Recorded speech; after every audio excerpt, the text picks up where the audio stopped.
नमस्कार दोस्तों, स्वागत है आप सभी का आपके अपने YouTube चैनल एस क्लासेस पर। तो गाइस, हम लोग पढ़ रहे थे चैप्टर नंबर 5, उसकी 5.3 तक हमने सोल्व कर ली थी। आज हम सोल्व करने वाले मिसलेनियस एक्सरसाइज विविध प्रश्नमाला नंबर 5। तो 2-4 दिन से थोड़े वीडियो नहीं डल पाए थे क्योंकि थोड़ी टेक्निकल एरर थी। तो आइए स्टार्ट करते हैं अब आज का लेक्चर। तो आज के लेक्चर में विविध प्रश्नमाला का जो पहला प्रश्न है उसमें हमारे को बता रखा है एक समांतर श्रेणी है, उसका पहला पद हमारे को दे रखा है। दो समांतर श्रेणियां हमारे को इस क्वेश्चन में बता रखी है। एक का पहला पद 8 है और एक का पहला पद 3 है। यदि ऐसा है तो दोनों समांतर श्रेणियों का जो तीसरे पद है, जो तीसरे नंबर पे जो भी पद आ रहे हैं उन पदों के बीच का अंतर निकालना है। तो देखिए, यदि इसको जनरल नॉर्मल तरीके से करें तो मान लो पहला जो समांतर श्रेणी है, जो पहली समांतर श्रेणी है, उसका पहले वाले नंबर का पद तो 8 आ रहा है। एक और कोई दूसरी एपी थी, उसके पहले नंबर का पद आ रहा था 3। इसके अलावा क्वेश्चन में एक और कंडीशन बोल रहा है कि इन दोनों समांतर श्रेणियों का जो सार अंतर है वो एक जैसा है। जैसे इसमें यदि 5-5 का डिफरेंस है इस समांतर श्रेणी में, तो दूसरी वाले में भी 5 का ही डिफरेंस होगा। इसमें यदि 7-7 का डिफरेंस है तो इस समांतर श्रेणी में भी 7 का ही डिफरेंस होगा।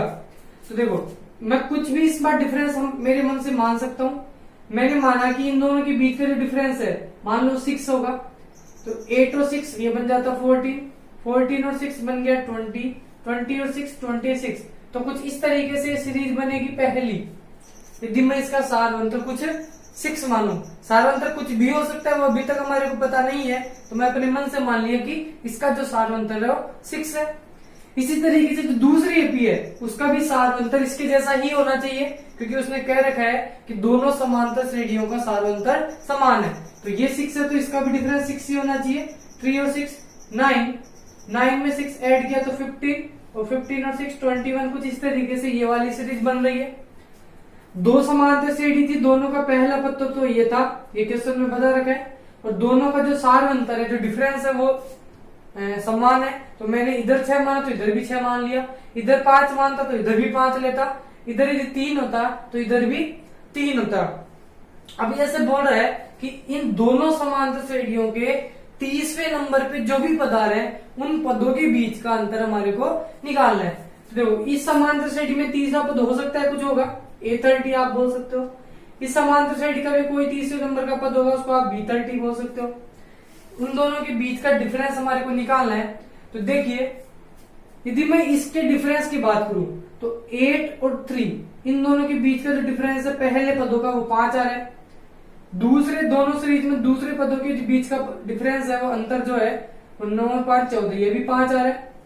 इनके बीच का अंतर भी 5 आ रहा है और इनके बीच का अंतर भी 5 आ रहा है। तो यहां से एक चीज समझ में आ रही है कि यदि ये दोनों समांतर श्रेणियां हैं, पहले पद इनके दिए है और इनका सारा अंतर यदि सभी का समान है, तो इनके सभी पदों के, मतलब पहले पद बोल लो, दूसरे बोल लो, तीसरे चौथे, ऐसे सभी पदों के बीच का जो अंतर होगा वो 5 आ रहा है यहां से। अब इसके आप कितने भी पद के बीच का अंतर निकलवा लो, हमेशा 5 ही आएगा।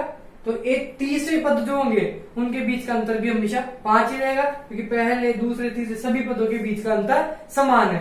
क्योंकि अगला पद तो तभी मिल पाएगा ना जब पहले वाले पद में 6 ऐड करूंगा।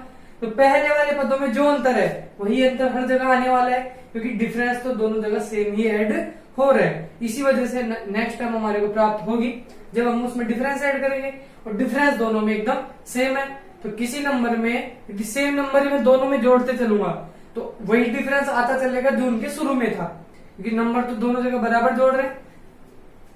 लेकिन इसको इस तरीके से नहीं सोल्व करेंगे, सोल्व करने का भी एक तरीका है। तो एक सिस्टमेटिक ढंग से इसको किस तरीके से सोल्व किया जाता है, देखो उसको सोल्व करना सीख रहे हैं। तो मान लो पहली कोई समांतर श्रेणी थी x1, x2, x3, इसका जो n पद था उसको आप xn बोल सकते हो।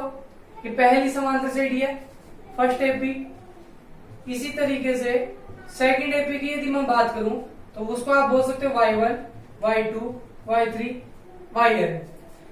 अभी इस क्वेश्चन में बता रखा है कि जो पहली समांतर श्रेणी है इसका पहला पद अतः इसमें जो x1 की वैल्यू जो पहले नंबर पे आ रहा है वो तो दे रखी है 8, और इसमें y1 की वैल्यू दे रखी है हमारे को 3 तथा इनका जो डिफरेंस है d इक्वल्स टू कैसे है, d दोनों में समान है,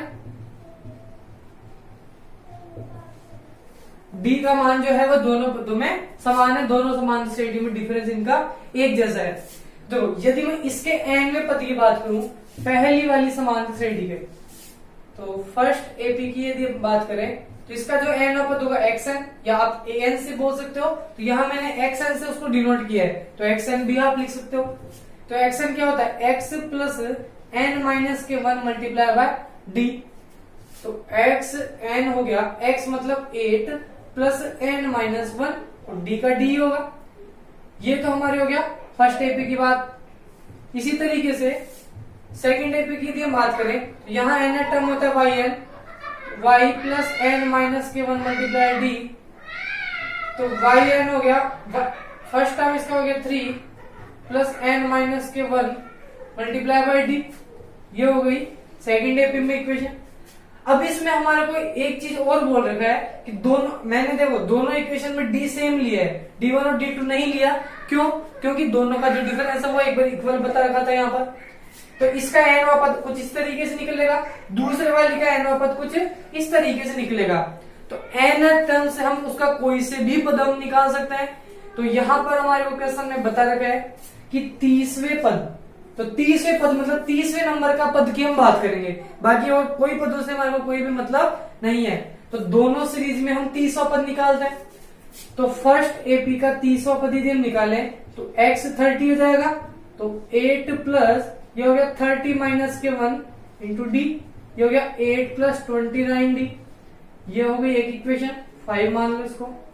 इसी तरीके से सेकंड एपी में भी यदि मैं डिफरेंस उनका निकालू तो y30 आप बोल सकते हो, वो हो गया 3 प्लस 30 माइनस के 1d, और तो ये भी यहां से बनता है 3 प्लस 29d, इक्वेशन नंबर 6। अब लेकिन मुझे निकालना था कि दोनों सीरीज का, दोनों एपी का जो 30वां पद है उनके बीच का अंतर, तो अंतर निकालने के लिए हमारे को घटाना होगा। तो मुझे x 30 में से y 30 को क्या करना पड़ेगा, घटाना पड़ेगा। इसका मतलब 30वें पदों का ये अंतर हो गया। तो घटा दो, तो 8 प्लस 29d, इसमें से सब्ट्रैक्ट करना है इसको, तो इसको सब्ट्रैक्ट करेंगे तो माइनस का 3 और 29d भी माइनस का आ जाएगा। तो 29d से 29d सब्ट्रैक्ट हो गया, तो x 30 माइनस के y 30, 8 माइनस 3, ये आ गया 5। तो मैंने नॉर्मल जब संख्या अपने मन से ली थी उससे सॉल्व किया तो भी यही आंसर आ रहा था, और यहां से भी आंसर यही निकल के आ गया। लेकिन एक सिस्टम वाले तरीके से इसको यदि आप सोल्व करोगे तो इसको इसी तरीके से आपको सोल्व करना है। तो देखिए नेक्स्ट क्वेश्चन। सेकंड क्वेश्चन हमारे को बोल रखा है कि 18a, b, माइनस का 3, ये चारों जो पद है वो एक समांतर श्रेणी में, तब हमारे को a प्लस बी की वैल्यू निकालनी है। तो पहले a और b का मान पर्टिकुलर अलग अलग पता हो तो हम उन दोनों का ऐड कर देंगे तो हमारे को a प्लस बी की वैल्यू मिल जाएगी। अब बात यह है कि a प्लस बी की वैल्यू, a और b की जो वैल्यू है वो कैसे निकालें, तो वो उसी तरीके से निकलेगी जो कंडीशन हमारे को प्रश्न में दी हुई है। तो प्रश्न में केवल इतना सा बता रखा है कि यह जो सीरीज है 4 पदों की, जो ये श्रेणी है ये समांतर श्रेणी है। तो देखो इसको किस तरीके से सोल्व करेंगे। तो इस समांतर श्रेणी का जो पहला पद है वो तो दे रखा है हमारे को 18, और इसी समांतर श्रेणी का चौथे नंबर पे जो पद है वो हमारे को दे रखा है माइनस का 3, और इसके दूसरे और तीसरे नंबर के जो पद है वो हमारे को निकालना है। तो किसी समांतर श्रेणी के 2 पद यदि पता हो तो हम उसका कोई सा भी पद निकाल सकते हैं, ये मैंने आपको सिखा दिया था। तो देखो यहाँ पर क्या दे रखा है, जो फर्स्ट टर्म है तो पहला पद है जिसको हम ए से डिनोट करते हैं, तो मैं यहाँ पर पहले पद को ए से नहीं डिनोट करूंगा। क्यों? क्योंकि ए और बी जो है वो हमारे को क्वेश्चन में दे रखे हैं, तो कंफ्यूजन हो जाएगा कि पहला पद कौन सा निकल के आया है। तो उस फर्स्ट टर्म को मैं कैपिटल ए से डिनोट कर देता हूँ स्मॉल ए की जगह। तो पहला पद हो गया हमारे पास कैपिटल ए, वो दे रखा है 18, तथा इसका जो फोर्थ टर्म है जिसको हम बोलते हैं A4, अब इसको हम A1 भी बोल सकते हैं। ये हो गया A4, चौथे नंबर का जो पद है वो हमारे पास दे रखा है माइनस का 3। A और B तो हम कुछ ले नहीं सकते क्योंकि ये तो एक वेरिएबल रूप में अभी तक नहीं पता हमारे को, ये चर के रूप में एक तरीके से दे रखे हैं। तो फर्स्ट टर्म तो ये आ गया, फोर्थ टर्म हमारे पास ये आ गया। अब फर्स्ट टर्म पता है, फोर्थ टर्म पता है, तो ये फोर्थ टर्म निकल के कैसे आया होगा, जब मैं फर्स्ट टर्म में 3 बार डिफरेंस ऐड किया होगा, या 3D आप इसको बोल सकते हो, a प्लस 3D करके ही ये तीसरा चौथा पद हमारे पास निकल के आया होगा। तो ये भी इक्वेशन हमारे को पता है, ये भी इक्वेशन हमारे को पता है। तो इक्वेशन नंबर फर्स्ट और सेकंड दोनों इक्वेशन से यदि मैं सोल्व करूं तो सेकंड इक्वेशन में फर्स्ट इक्वेशन से हम वैल्यू पुट कर सकते हैं। तो इधर तो -3 चल ही रहा है, a की जो वैल्यू है वो हमारे पास दिख रही है यहां से 18 प्लस 3 मल्टीप्लाई बाय d, तो -3 18 इधर आएगा तो -18 equals to 3d, -3 -18 -21 equals to 3d। यदि यहां से मैं d की वैल्यू निकालूं तो -21 अपॉन में 3 इक्वल्स टू 7, तो -7 यहां से d की वैल्यू आ रही है। तो d का जो मान है वो 7 घट रहा है, मतलब -7 है, इसका मतलब सीरीज घटती हुई हमारे पास मिलेगी। तो इस सीरीज का जो फर्स्ट टर्म था वो तो हमारे को दे रखा है 18। अब देखो यदि ये समांतर श्रेणी है तो हर एक पद के बीच का जो सार अंतर है वो एकदम एक जैसा होना चाहिए। तो d का जो मान है वो हर दोनों पदों के बीच का सेम होना चाहिए। तो सेकंड पद कब मिलेगा, तो पहले वाले पद में मैं d को ऐड कर दूंगा। तो सेकंड टर्म जिसको हम a से डिनोट कर रहे हैं वो कब मिलेगा, तब 18 में मैं ऐड कर दिया माइनस के साथ, तो 18 माइनस के साथ ये बच गया 11। इसी तरीके से थर्ड टर्म की बात करें तो थर्ड टर्म हमारे को मिलता है b, और b कब मिलता है, जब तीसरे टर्म में दूसरे टर्म में जब d ऐड कर दूंगा तो तीसरा वाला मिल जाएगा। इसमें d ऐड करेंगे मतलब माइनस का साथ घट ही जाएगा, प्लस माइनस हो गए, तो यहां से आता है 4। अब इस 4 में यदि मैं -7 वापस ऐड करूंगा तो फोर्थ टर्म हमारे को मिल जाएगा जो आ रहा है -3। तो फोर्थ टर्म आप यहां से लिख सकते हो 4 -7 इक्वल्स टू -3। लेकिन हमारे को फोर्थ और फर्स्ट टर्म से मतलब नहीं है, हमारे को केवल a और b की वैल्यू पता होनी थी, तो जो हम इन दोनों पदों से निकाल सकते हैं। तो अतः a की जो वैल्यू आ गई वो तो 11, b की वैल्यू हमारे पास आ रही है 4, और हमारे को निकालना है a प्लस में b, मतलब इन दोनों को ऐड करना है। तो 11 प्लस 4 इक्वल्स टू 15। तो इस तरीके से क्वेश्चन सोल्व हो चुका है। इस क्वेश्चन को आप दूसरे तरीके से भी सोल्व कर सकते थे। वो तरीका क्या था, देखिए यहाँ पर यदि ये समांतर श्रेणी है तो हर एक पद के बीच का जो डिफरेंस है, हर क्रमांक पदों के बीच का जो अंतर है वो एकदम समान होना चाहिए। तो यहां से a माइनस 18 जो होगा वही डिफरेंस b माइनस a का होगा। तो ये इक्वेशन हमारे पास दो वेरिएबल में बन रही है।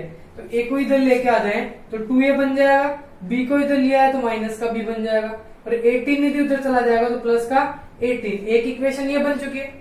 अब वापस यदि मैं इन दोनों के बीच का डिफरेंस निकालू दूसरे और तीसरे पद का, तो ये आता है b माइनस का a, और इन दोनों का डिफरेंस आता है -3 माइनस में b।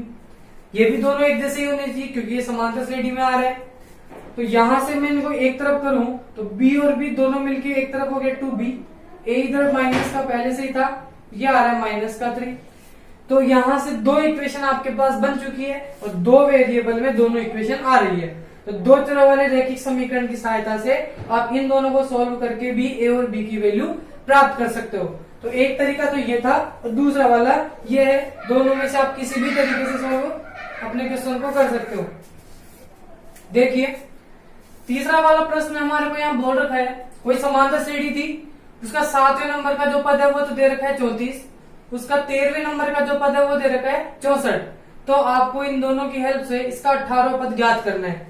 मैंने बताया था किसी भी चीज का यदि आपको कोई पद निकालना हो, तो जस्ट अभी पहले वाला क्वेश्चन में हमने किया था कि कोई भी पद निकालने के लिए एक तो पहले वाला पद पता हो जाए, एक उसका सारांतर पता हो जाए, तो हम उसका कोई सा भी पद ज्ञात कर सकते हैं।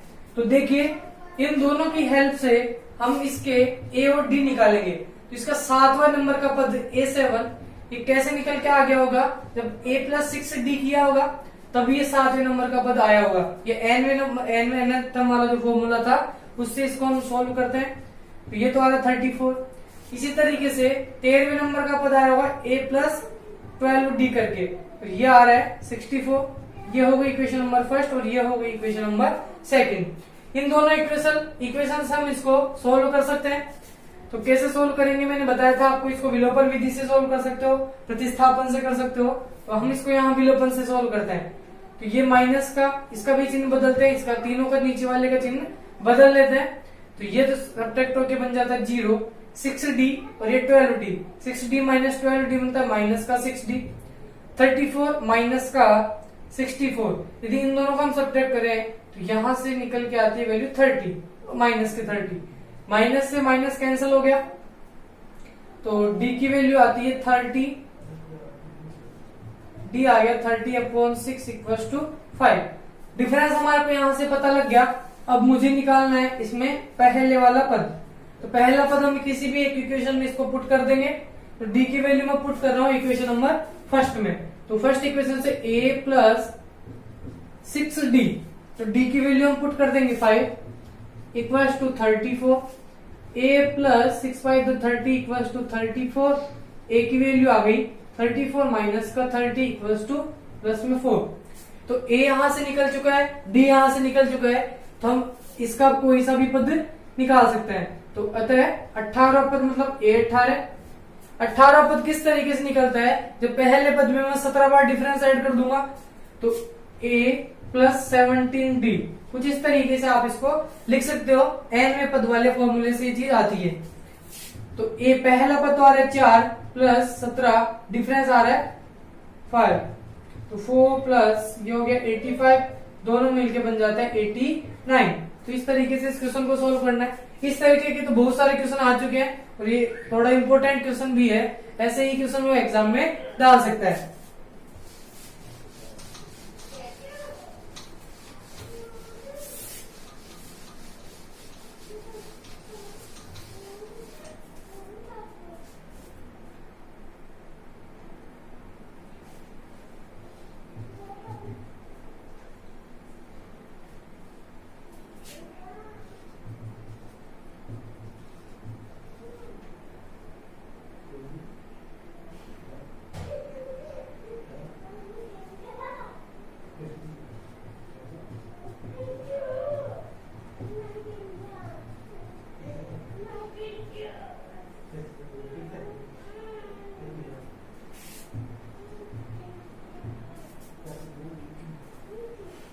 देखिए फोर्थ क्वेश्चन, इस क्वेश्चन में हमारे को एक समांतर श्रेणी का पहला पद a 2 दे रखा है, इसका सारवंतर हमारे को दे रखा है 8 तथा इस समांतर श्रेणी के n पदों का जो योग है जिसको हम Sn से डिनोट करते हैं वो दे रखा है 90। तो इसमें n निकालना है, मतलब पदों की संख्या ज्ञात करनी है। तो यहाँ पर Sn हमारे को यदि दे रखा है तो हम Sn वाला ही फॉर्मूला अप्लाई करेंगे, क्योंकि 3 चीजें हमारे को इस क्वेश्चन में दे रखी है। तो 3 चीजें पता होती है तो हम चौथी वाली जो चीज है वो एक ही फॉर्मूले से निकाल सकते हैं। तो Sn दे रखा है तो Sn वाले से निकाल लेते हैं, यदि an दिया होता तो an वाले से निकाल लेते हैं। तो यहाँ पर देखिए Sn हमारे को दे रखा है, तो हम जानते हैं समांतर श्रेणी में n पदों का जो योग होता है वो Sn फॉर्मूले से निकलता है, और ये फॉर्मूला होता है n अपॉन में 2a प्लस n माइनस के 1 मल्टीप्लाई बाय d। Sn मतलब n पदों का योग। तो यहाँ पर n तो निकालना ही है, तो n पदों का योग हमारे को 90 दे रखा है। n हमारे को नहीं पता तो n की जगह केवल n ही रहेगा। 2 मल्टीप्लाई बाई a की वैल्यू दे रखी है 2 प्लस n माइनस के 1, तो डिफरेंस दे रखा है 8। तो ये देखो अभी या तो इस 2 को यहां से कॉमन लेके काट सकते हो, या 2 को इससे आप मल्टीप्लाई भी कर सकते हो। तो मैं इसको शॉर्ट बना देता हूं n अपॉन में 2। यदि मैं इस वाली स्टेप से और इस वाली स्टेप से 2 यदि बाहर ले लेता हूं, क्योंकि गुणा में है तो ये एक ही पद आ रहा है, एक ही पद काउंट होता है गुणा वाला। इससे मैंने बाहर ले लिया 2, तो यहां से केवल बचेगा अंदर 2 प्लस n माइनस का 1, और इस 8 से भी बाहर 2 आ गया तो यहाँ बच गया 4। इसे 2 से ये वाला 2 आप कैंसिल कर सकते हो, तो 90 इक्वल्स टू आ गया n ब्रैकेट 2 प्लस 4 को इस अंदर मल्टीप्लाई किया तो 4n माइनस में 4, तो 90 इक्वल्स टू n ब्रैकेट ये बन जाता है 4n, 2 माइनस 4 दोनों मिलके बन गया माइनस में 2। और इसको सोल्व करें तो ये आता है 90 इक्वल्स टू n को यदि हम अंदर मल्टीप्लाई करते हैं तो ये बन जाता है 4n स्क्वायर माइनस में 2n। अब ये क्वाड्रेटिक इक्वेशन यहां से बन रही है, तो क्वाड्रेटिक इक्वेशन को सोल्व करने के भी 3 मेथड थे। कंप्लीट स्क्वायर मेथड, श्रीधराचार्य वाला फॉर्मूला था, और एक फैक्टराइजेशन मेथड, गुणनखंड विधि। तो तीनों में से आप किसी भी मेथड से इसको सोल्व कर सकते हो। तो मैं यदि इसको पहले 2 इसमें से कॉमन लूं तो ये बन जाता है 2n² माइनस का n, और इसे 2 से इसको हम काट सकते हैं तो ये 45 आ गया। तो 45 इक्वल्स टू 2n² माइनस में n। अब इस अचर पद को भी आप एक तरफ यहां से लिखोगे तो 2n² माइनस का n, 45 उधर जाएगा तो माइनस के 45, तो एक तरफ 0 बच जाएगा जिसको मैंने इधर लिख दिया। अब आपको ऐसे दो नंबर ढूंढने हैं जिनको मल्टीप्लाई करें, तो 2 को 45 से मल्टीप्लाई करके 90। तो ऐसे दो नंबर ढूंढने हैं जिनको मल्टीप्लाई करें तो 90 आए, और ऐड या सब्ट्रैक्ट करने पे माइनस में n आए या 1 आए। तो ऐसे दो नंबर आप ढूंढोगे तो फैक्टर वाला जो मेथड था, गुणनखंड विधि से यदि हम प्रश्नों को सोल्व करते हैं, तो ये सब चीजें मैंने पहले सिखा दी है, वहां से आप देख सकते हो इसको। तो 2n², अब केवल इसी बीच वाले पद को ही हमारे को केवल तोड़ के लिखना होता है, तो 10 9 90 होता है। तो 10 तो आपको लेना पड़ेगा माइनस का, और 9 लेना पड़ेगा प्लस का, तब ये दोनों सब्ट्रैक्ट होकर माइनस का n यहाँ पर देंगे, और दोनों को मल्टीप्लाई करेंगे तो माइनस का 90 भी यहाँ से मिल जाएगा। अब दो के यहाँ पर फैक्टर हम बना लेंगे, तो 2n यहां से कॉमन लेंगे तो यहां से बच गया n माइनस, इसमें डिवाइड किया तो 5, इन दोनों में से 9 यदि कॉमन लिया तो n माइनस के 5 इक्वल्स टू 0। ये दोनों फैक्टर जो भी बनेंगे हमेशा वो एकदम एक सिमिलर बनने चाहिए। तो इन दोनों से मैंने कॉमन ले लिया n माइनस का 5, यहां से बच जाता है 2n प्लस में 9 इक्वल्स टू 0। तो ये दोनों का मल्टीप्लीकेशन ही 0 के बराबर है, तो एक बार या तो ये 0 हो सकता है या ये 0 होगा, तभी इनका कोई वैल्यू 0 निकल के आई होगी। तो n माइनस के 5 को यदि मैं 0 के इक्वल करता हूं तो यहां से n की वैल्यू निकल के आती है 5, और 2n प्लस 9 इक्वल यदि 0 करते हैं तो n की वैल्यू निकल के आती है माइनस का 9/2।